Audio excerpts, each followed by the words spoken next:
तो हेलो दोस्तों, जय हिंद। कैसे हो आप सभी लोग? भाई लोग सब अच्छा चल रहा होगा। उम्मीद करते हैं काफ़ी अच्छे से आपकी पढ़ाई चल रही होगी और हमारे वीडियो को रेगुलर देख रहे होंगे, शेयर कर रहे होंगे। तो जैसा कि आप सभी को पता है कि हमारे यूट्यूब चैनल पे history, polity, geography, art and culture, ये सबसे रिलेटेड टॉपिक्स को कवर किया जाता है। जिसमें अभी हम हिस्ट्री में एंशिएंट हिस्ट्री को कवर किया हूँ, जिसमें मौर्य डायनेस्टी का पार्ट 1, पार्ट 2, पार्ट 3 और पार्ट 4 वहाँ पे आ गया है, और एक और लास्ट पार्ट वहाँ पे आएगा जो मौर्य डायनेस्टी को फिनिश करेगा।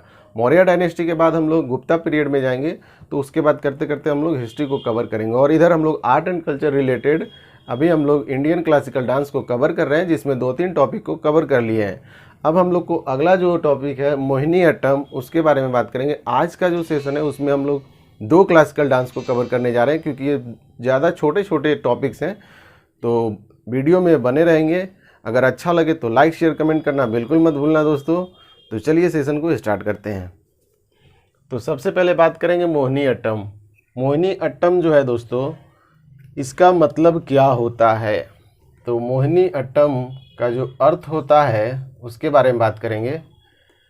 मोहिनी अट्टम का अर्थ, मोहिनी अट्टम का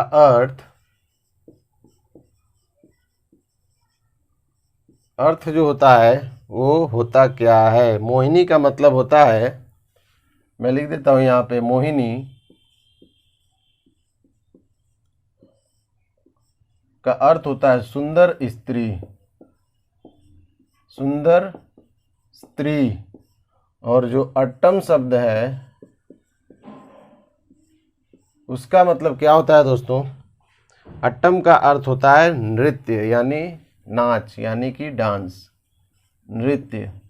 यानी हम बोल सकते हैं कि सुंदर स्त्रियों के द्वारा नृत्य जो किया जाता है उसी को मोहिनी अट्टम क्लासिकल डांस यानी भारतीय शास्त्रीय नृत्य कहते हैं। यानी मोहिनी का मतलब है सुंदर स्त्री और अट्टम का मतलब है नृत्य। तो उम्मीद करता हूँ मोहिनी अट्टम का अर्थ आपको समझ में आ गया होगा। आगे हम लोग बात करेंगे, ये जो है वो एकल नृत्य है। यह एकल नृत्य कहने का मतलब अकेला नृत्य करने वाला है। ये अकेला नृत्य है, एकल नृत्य है जिसे 19वीं सदी में वडीवेलु द्वारा आगे विकसित किया गया था। जिसे 19वीं सदी में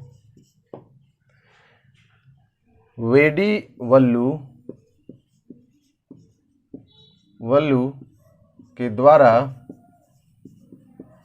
आगे विकसित किया गया था।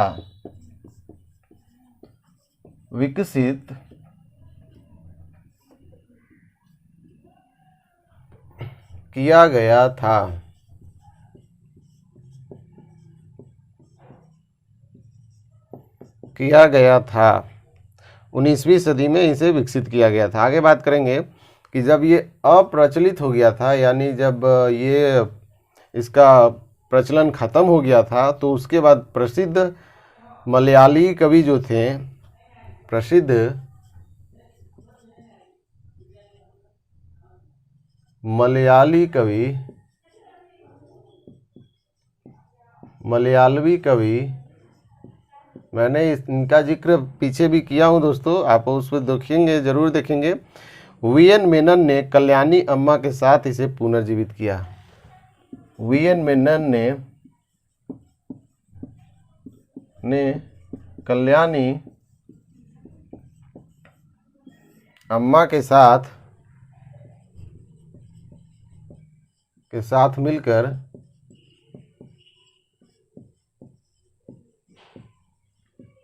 पुनर्जीवित किया।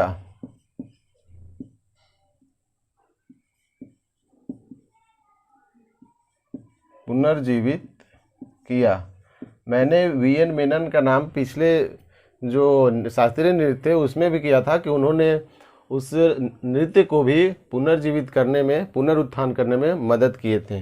तो मोहिनी अट्टम में भी प्रसिद्ध मलयालवी कवि जो थे वीएन मेनन कैसे कवि थे? तो मलयालवी कवि जिन्होंने कल्याणी अम्मा के साथ मिलकर पुनर्जीवित किया। किसे पुनर्जीवित किया? तो मोहिनी अट्टम को, जो क्लासिकल डांस है भारत का। आगे हम लोग बात करेंगे मोहिनी अट्टम की विशेषताएं। तो इस नृत्य की विशेषताएं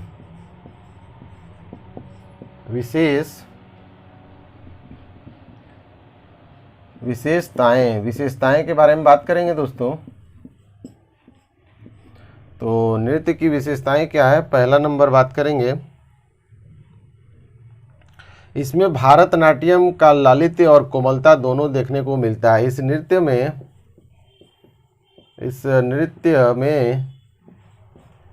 भरतनाट्यम का लालित्य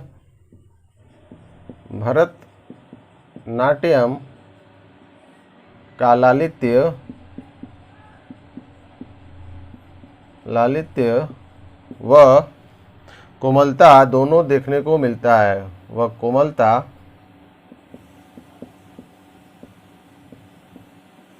दोनों देखने को मिलता है।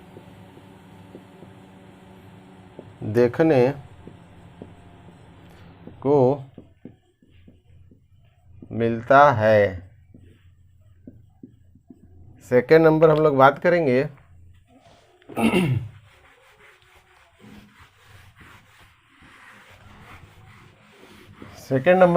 करेंगे दोस्तों। आगे अभी बात करते हैं।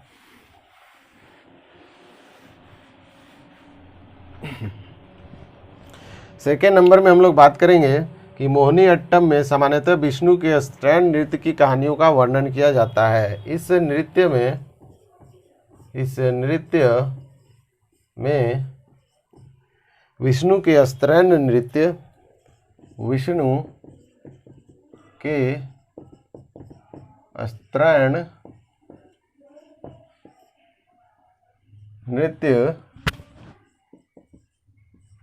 स्त्रैण नृत्य की कहानी का वर्णन किया जाता है।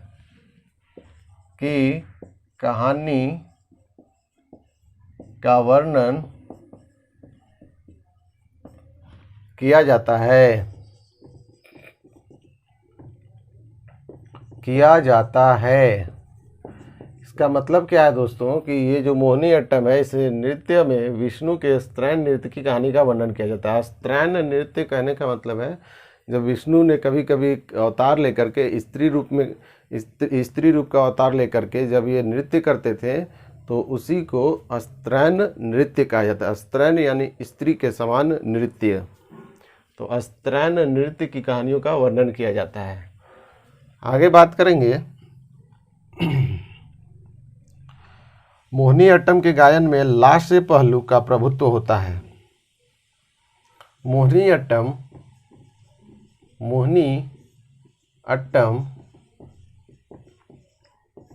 के गायन में लास्य पहलू यानी सौंदर्य व लालित्य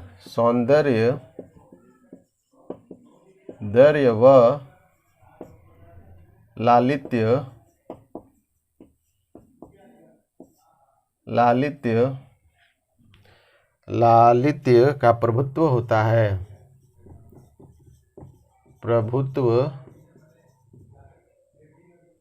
होता है। इसलिए मुख्य रूप से नृत्यांगनाओं द्वारा यह नृत्य किया जाता है। इसमें क्या होता है? सौंदर्य और लालित्य का प्रभुत्व होता है। तो इसलिए मोहिनी अट्टम जो डांस है वो केवल स्त्रियों के द्वारा ही किया जाता है। आगे बात करेंगे, नृत्य संगीत और गीत के साथ होता है। नृत्य जो होगा संगीत व गीत के साथ होता है। संगीत व गीत के साथ होता है। नेक्स्ट है कि मोहिनी अट्टम के प्रदर्शन के माध्यम से वायु तत्व की अभिवृद्धि होती है। इस नृत्य इस नृत्य के प्रदर्शन के माध्यम से वायु तत्व के प्रदर्शन के माध्यम से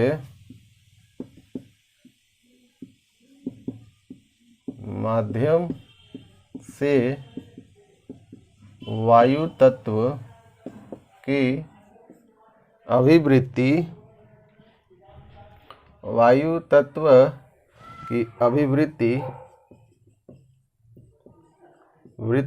होती है, ऐसा माना जाता है इस नृत्य में। आगे बात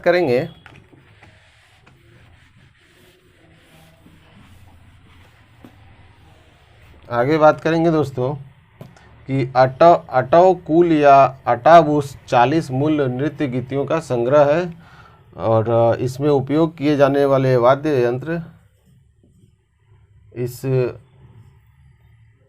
नृत्य में उपयोग किए जाने वाले यंत्र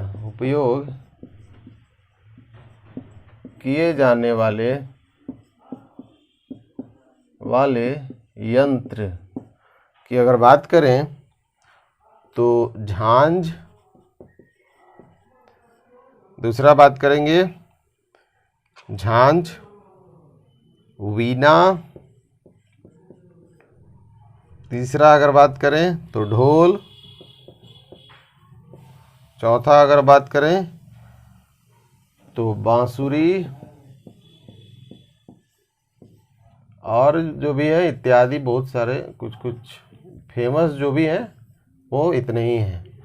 तो इतना अगर आप याद कर लेते हैं मोहिनीअट्टम से रिलेटेड तो लगभग सभी क्वेश्चंस यहाँ पे मोहिनीअट्टम से रिलेटेड हो जाते हैं। तो आज ही हम लोग अभी ओडिसी के बारे में, ओडिसी शास्त्रीय नृत्य के बारे में भी अभी बात करेंगे। तो उम्मीद करता हूँ कि यहाँ तक आप लोगों को समझ में आ गया होगा। तो अभी आप लोग इसे नोट डाउन कर लें।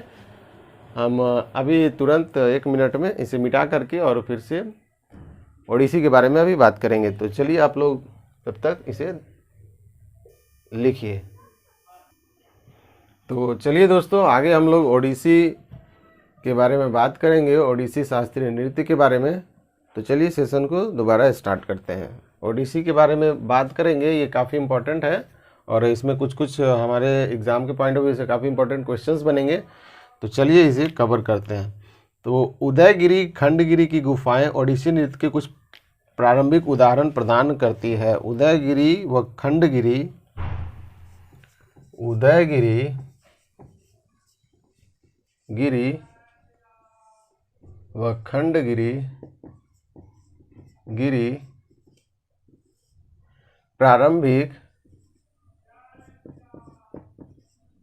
प्रारंभिक बोल सकते हैं कि प्रारंभिक ओडिसी नृत्य के उदाहरण को प्रदान करती है।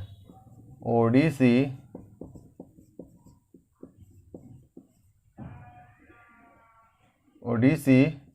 नृत्य का पहचान कराती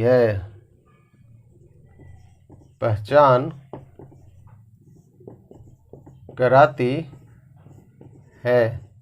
यानी ओडिसी नृत्य का प्रारंभिक पहचान या अवशेष उदयगिरी खंडगिरी से प्राप्त होती है। उदयगिरी खंडगिरी जो है वहाँ की एक प्रसिद्ध गुफा है, उससे प्राप्त होती है। आगे बात करेंगे दोस्तों, नाट्य शास्त्र में उल्लेखित ओद्रा नृत्य से इसे बोला जाता है। नाट्य शास्त्र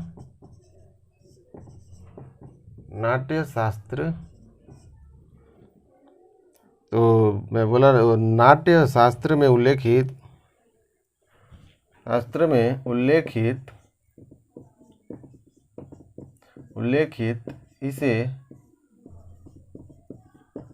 इसे ओद्रा नृत्य के नाम से जाना जाता था। इसे ओद्रा नृत्य के रूप में जाना जाता था, रूप में बताया गया था। यानी बताया जाता है कि बताया गया है। मतलब नाट्य शास्त्र में उल्लेखित किया गया है कि इसका जो नाम है वो ओद्रा नृत्य है। ये हमें नाट्य शास्त्र से प्राप्त होता है। आगे बात करेंगे कि मुख्य रूप से महारी द्वारा यह नृत्य किया जाता था। यह जो पहले नृत्य होता था यह मुख्य रूप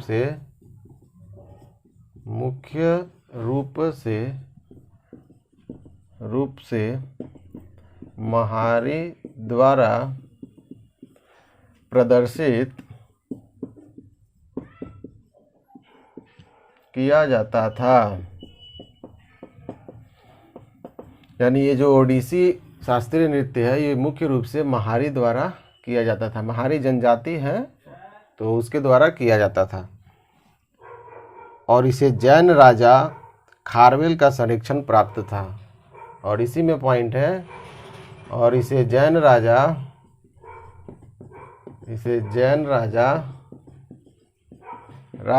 खारवेल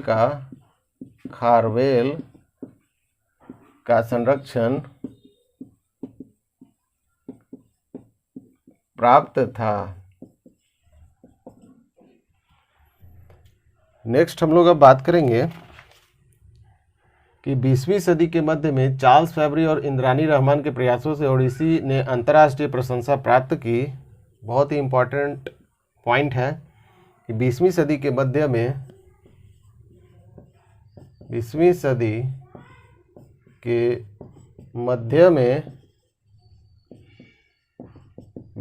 के मध्य में चार्ल्स फैब्री और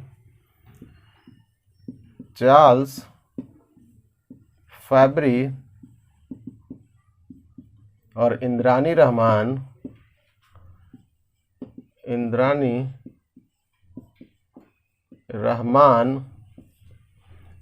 रहमान के प्रयासों से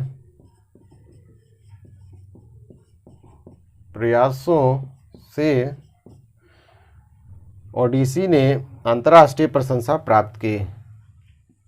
ओडिसी नृत्य ने अंतर्राष्ट्रीय प्रशंसा प्राप्त की। अंतर्राष्ट्रीय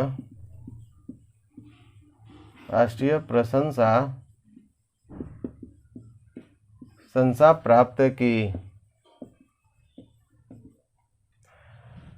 मैंने आपको बोला कि उदयगिरी खंडगिरी प्रारंभिक ओडिसी नृत्य का पहचान कराती है। नाट्य शास्त्र में उल्लेखित इसे ओद्रा नृत्य के रूप में जाना जाता है। ओद्रा नृत्य यह मुख्य रूप से महारी द्वारा प्रदर्शित किया जाता था और इसे जैन राजा खारवेल का संरक्षण प्राप्त था। 20वीं सदी के मध्य में चार्ल्स फैब्री कौन थे बताएंगे इसके बारे में। चार्ल्स फैब्री और इंद्रानी रहमान, ये इंडियन है और ये जो चार्ल्स फैब्री है वो अमेरिकन है। इंद्रानी रहमान के प्रयासों से ओडिसी नृत्य को अंतर्राष्ट्रीय प्रशंसा प्राप्त हुआ और ये नृत्य ने अंतर्राष्ट्रीय प्रशंसा को प्राप्त किया था। आगे बात करेंगे, आगे हम लोग बात करेंगे दोस्तों इसकी कुछ महत्वपूर्ण विशेषता के बारे में। तो नीचे तो स्पेस ज़्यादा नहीं है, अब ऊपर में इसकी विशेषता लिखेंगे तो यहाँ तक आप लोग अच्छे से देख लीजिए। हम इसे अब मिटा देते हैं।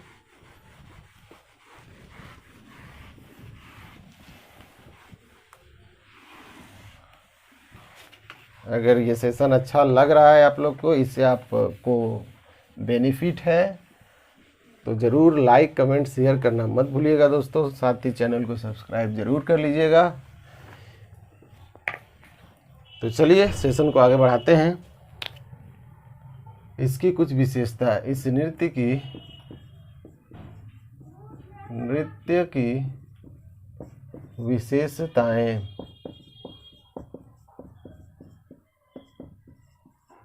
इस नृत्य की कुछ विशेषताएं हैं जिसके बारे में हम लोग बात करेंगे। बात करते हैं सबसे पहले इसका जो आसन है, मुद्रा और आसन भारतनाट्यम के समान है। इसकी मुद्रा व आसन भरतनाट्यम के समान है।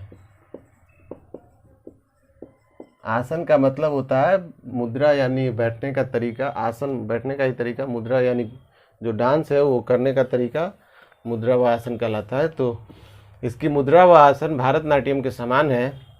नेक्स्ट बात करेंगे, ओडिसी नृत्य लालित्य, कामुकता व सौंदर्य के निरूपण में अद्वितीय है।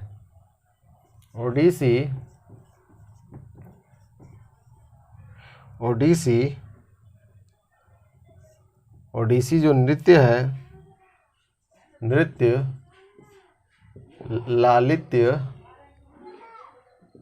लालित्य सौंदर्य व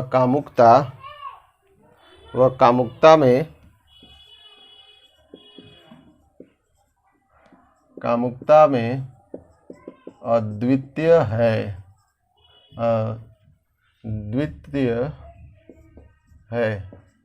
या फिर अद्वितीय है।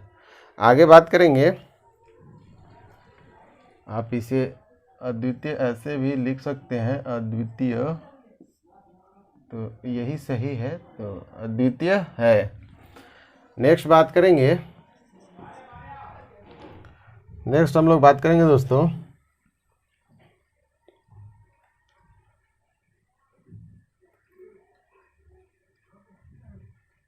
ये अपने शरीर से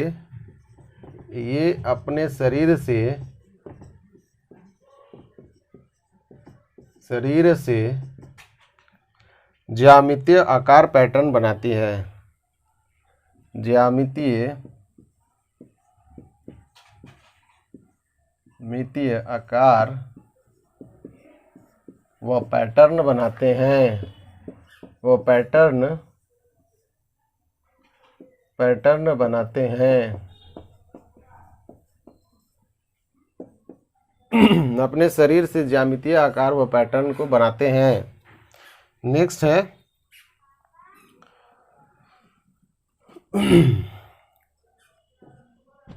आगे बात करेंगे मंगलाचरण या प्रारंभ, जिसे पृथ्वी माता को पुष्प अर्पित किया जाता है। इस नृत्य के तत्व हैं, तत्व के बारे में बात करेंगे। तत्व यानी इस नृत्य के कौन कौन से तत्व हैं उसके बारे में बात करेंगे। तो सबसे पहले जब ये नृत्य को प्रारंभ किया जाता है, इस नृत्य के प्रारंभ में पृथ्वी माता को पुष्प अर्पित किया जाता है। पृथ्वी माता को पुष्प अर्पित किया जाता है।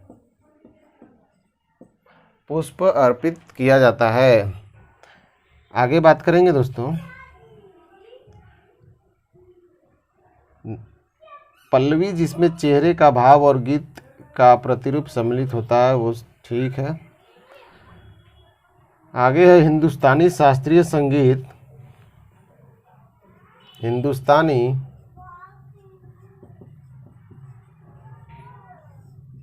शास्त्रीय संगीत,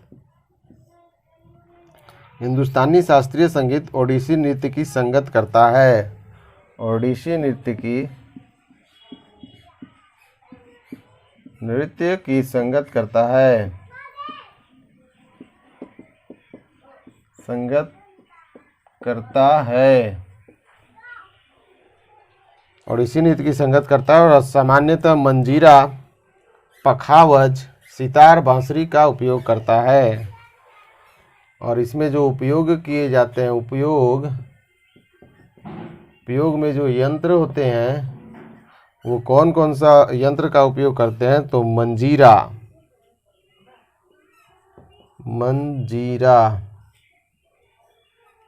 नेक्स्ट है पखावज यानी बोला जाए तो इसे ढोल बोलते हैं।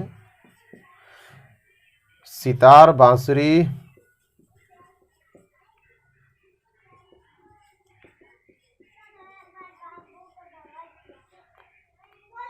का उपयोग करते हैं।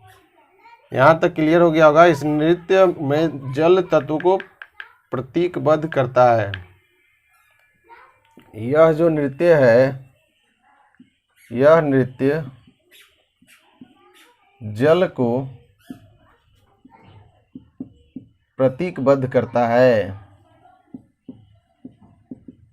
प्रतीकबद्ध करता है। आगे बात करेंगे इसके कुछ प्रसिद्ध समर्थक यानी कलाकार, प्रसिद्ध कलाकार या फिर समर्थक बोलेंगे, समर्थक जो हुए हैं उसके बारे में। तो नाम कुछ यहाँ पे होंगे, उसको हम लोग लिखेंगे। सबसे पहले है गुरु पंकज चरण दास, गुरु पंकज चरण दास। नेक्स्ट जो है वो है गुरु केलुचरण महापात्र, गुरु केलुचरण महापात्र। नेक्स्ट है सोनल मानसिंह, सोनल मानसिंह। और कुछ विदेशी भी हैं समर्थक, जिसमें शेरॉन लोवेन,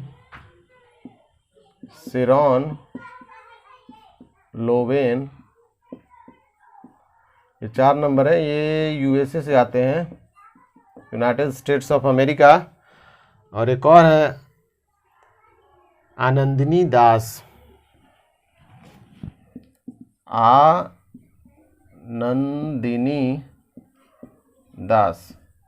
आनंदिनी दास जो है वो अर्जेंटीना से आते हैं,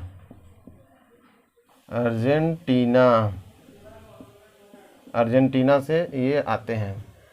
मैंने आपको बोला कि इस नृत्य की विशेषताएं, इसकी मुद्रा व आसन भारतनाट्यम के समान है। ओडिसी नृत्य लालित्य, सौंदर्य व कामुकता में अद्वितीय है। ये अपने शरीर से ज्यामितीय आकार व पैटर्न बनाती हैं। इस नृत्य के प्रारंभ में पृथ्वी माता को पुष्प अर्पित किया जाता है। फिर मैंने बताया कि हिंदुस्तानी शास्त्रीय संगीत ओडिसी नृत्य को संगत करता है, जिसमें जो उपयोग करने वाले यंत्र हैं इस क्लासिकल डांस में वो मंजीरा, पखावज यानी ढोल, सितार, बांसुरी एक्सेट्रा। यह नृत्य जल को प्रतिबद्ध करता है। और प्रसिद्ध समर्थक गुरु Pankaj Charan Das, Guru Kelucharan Mahapatra, Sonal Mansingh, Sharon Lowen, USA. मैंने पीछे में किसी को यूएसए में बोल दिया था तो माफ़ी चाहेंगे, वो गलत कुछ था, उसमें मैंने वो बोल दिया। शेरॉन लोवेन जो थे वो यूएसए के हैं और आनंदिनी दास जो है वो अर्जेंटीना के हैं। तो यहाँ तक ओडिसी में यहाँ तक हम लोगों ने पूरा का पूरा ओडिसी के बारे में भी कवर कर लिया है। तो उम्मीद करता हूँ कि सेशन आपके एग्ज़ाम के पॉइंट ऑफ व्यू से इम्पॉर्टेंट होंगे और नॉलेज के लिए भी इम्पॉर्टेंट होंगे। आप लोग इसके बारे में जानें। उम्मीद करता हूँ कि आपको ये सेशन अच्छा लगा हो। अगर दिल से अच्छा लगा हो तो लाइक ज़रूर कीजिएगा, ज़्यादा से ज़्यादा शेयर कीजिएगा, कमेंट बॉक्स में बताइएगा कि हमें और क्या इम्प्रूव करना चाहिए, क्या क्या कुछ छूटा है उसके बारे में बताइएगा। और अगर चैनल पे नए हो तो प्लीज़ चैनल को सब्सक्राइब कर लीजिएगा, क्योंकि ऐसे ही वीडियोस हमारे लेटेस्ट आते रहेंगे आपके एग्ज़ाम के पॉइंट ऑफ व्यू से, जिसे आप कवर करते रहेंगे। और आने वाले कुछ दिनों में दोस्तों यूपीएससी सिविल सर्विसेज के लिए मेंस का मैं आंसर राइटिंग जो आप लोग को वीडियो के माध्यम से बताऊंगा, यानी वीडियो डलेगी जिसमें आपको यूपीएससी मेंस जो हिस्ट्री है, हिस्ट्री जो सब्जेक्ट है उसके लिए बहुत ही इंपॉर्टेंट सेशन लेकर आ रहा हूं। तो चैनल सब्सक्राइब कर लेना गाइज। तब तक के लिए bye bye, take care and goodbye, have a nice day, thank you.